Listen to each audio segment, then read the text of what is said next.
Good afternoon. I have decided that as a Father's Day treat from my own father-in-law, I am going to be making blueberry lemon pie bars. I had some blueberries left over in the freezer, and that is what gave me my inspiration for this delicious dessert. That and a post on Instagram.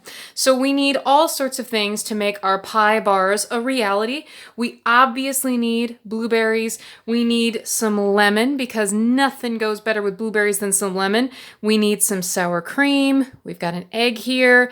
We need things like cream cheese and cooking spray. We've also got butter, vanilla extract, salt, sugar, and flour. And that should get us all the way there. The pan I'm going to be using for my dessert is right here. And so in just a second after I've cleared off the counter, we're going to begin by making a crust for our bars. So the first thing that we're going to do is preheat our oven to about 175 degrees Celsius or 350 degrees Fahrenheit. And we're going to use some baking spray to hose down our desired pan. This is going to help our crust to not stick when it's time to cut the bars. And then we can just set this pan aside.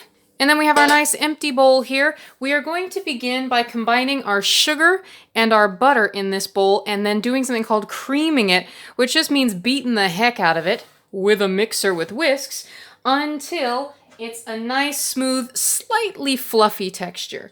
So I need a lot of butter, a whole cup of butter, which is give or take 230 grams of butter, something like that. And then I'm going to add my granulated sugar to the bowl. We're going to use our mixer for about 2 to 3 whole minutes on a low to medium speed and cream the butter and sugar.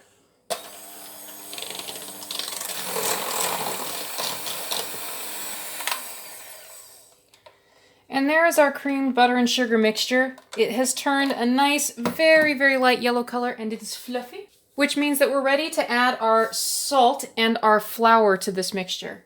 And we're going to mix these until they are just barely combined. I often find that with tasks like this, a wooden spoon will do the trick. You can see here that our mixture is turning crumbly. That's perfect because we're not expecting to be able to roll this out. We're not expecting it to become one ball because we're going to press it into the bottom of our baking dish. So just as soon as you don't really see a whole lot of flour anymore, you're ready to go. So here we have finished dough. We're going to press that in to the bottom of our our cooking sprayed pan here. You want to make sure it covers the whole bottom of the pan. If you find that some of it's sticking to your hands, you can get your hands a little bit wet. I might have to do that in a second because it seems like this is very sticky. So all I did was just get my hands a little bit wet. If that's also giving you a bit of issue, because I can see that that's unfortunately also not stopping my fingers completely from sticking, I can also spray my hands with a little bit of cooking spray. That is much better. It's still going to stick a little bit, but you know what? It's sticky, so it's okay. All right, after a few minutes of hard work, it looks like we have a give or take even layer of crust. So what we're going to do is we're going to pop this into our preheated oven and we're going to bake this until it is lightly golden brown or maybe about 20 minutes. The next piece of this that we're going to work on is actually the crumbly topping on the top of the bars. And part of that is the zest of a whole lemon. So zest is basically this outer part, the skin, that's been grated. But the tricky part is that the part that tastes the most like lemon, the part that tastes the best, is the yellow color. Let me show you what I mean. If I take my nifty cheese grater here, and I use the small grater side, so a lot of cheese graters have 4 textures or maybe 3 or 2. I'm going to use this one here, and I just take off a little bit of my lemon rind, my lemon skin. I see here it's still this kind of yellowish color, but it's kind of turning white. The white part is actually super bitter and it's not a fantastic thing to use in your baking. So I'm going to take all of the rind off this lemon, but I'm going to try and stop at the point where it turns white. So now I have a skinned lemon, which I need to save because I'm going to use the lemon juice. And I also have what we call the zest of my lemon right here. I'm going to get all of that out of my cheese grater, and that is the yummy, zesty part that's going to go into our crumble. The other thing that I need, though, as I mentioned before, is I need the juice of that lemon. So I'm going to keep this lemon because it's a perfectly good lemon. In order to get more of the juice, I'm just going to press it and roll it a little bit on the countertop under my hand. That just breaks up some of the little juice cells in there and makes it easier to squeeze. I will be cutting my lemon in half. And the tricky part is that lemons have big old seeds. You can see them right there. You can do this in one of two ways. You can squeeze your lemons and then you can run them through a sieve, or you can do it my way. My way is to use a sieve first. So I just place this over here and squeeze the lemon juice into the sieve. The lemon juice runs down, the seeds get stuck. And there we have lemon juice minus seeds. The lemon juice is going to be used later in the filling, so I can just set that aside and clean up after myself. Here comes the part we've been waiting for, the crumble part. What we need is approximately 1/2 cup of butter. I am actually going to be estimating, because I just so happen to have some nice room temperature butter here, which is exactly what you need to make this crumble that goes on top. You need your lemon zest. And you've got some more flour. And then on top of that, you've got some sugar. And alas, the best way to mix crumble is with your hands. You want your crumble to look like chunky grains of sand. And there we are, super successful crumble. Now, on to the filling. It is filling time. So the first thing we need is our cream cheese, and you're meant to have, what it says is 2 8-ounce blocks, but of course, if I am in Europe, then that does not exist. We get containers with grams in them. So I'm using about 400 grams of cream cheese today, which I will place in my bowl like so. I then need to add my sugar, and using my hand mixer again, which of course I have cleaned now, I am going to cream the cream cheese and the sugar together just like I did with the butter. I'm going to beat those on a low to medium speed until they're completely combined. I don't want to get rid of my mixer yet because I'm actually now going to add my egg, and I'm going to beat this in until it's combined as well.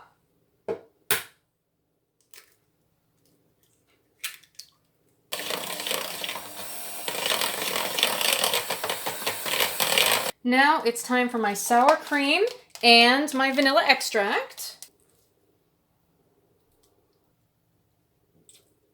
And as a last little touch, before I add in the blueberries, I made myself just a little bit of extra lemon rind because I want this to be super duper extra lemony. That's about 1/2 of a lemon's worth of zest.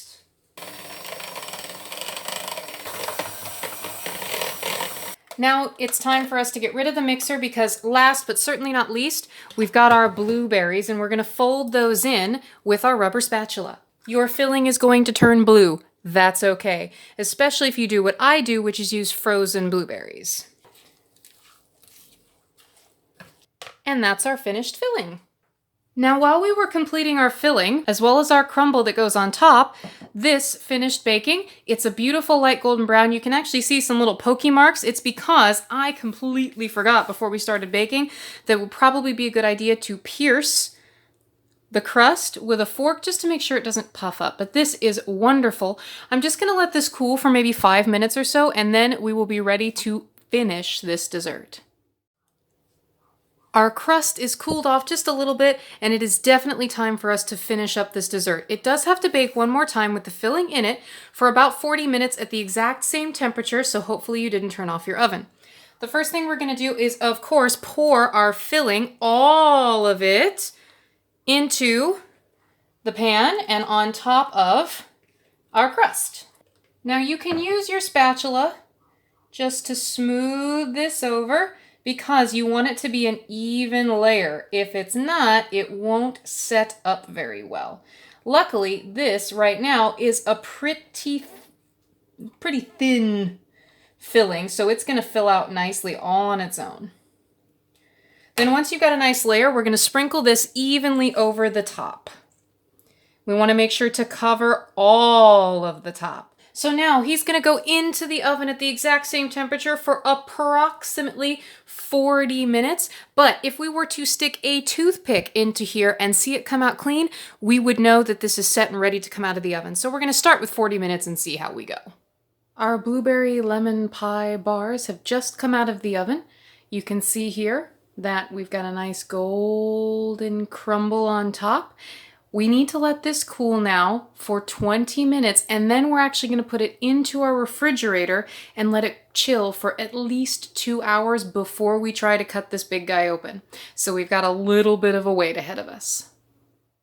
Our dessert, our beautiful blueberry lemon pie bars, have finally chilled for about 2.5 hours now, so it's the moment of truth to see if they've actually set up. Since this is my first time actually making this dessert with all of you, it's a big fat surprise as to whether it worked or not.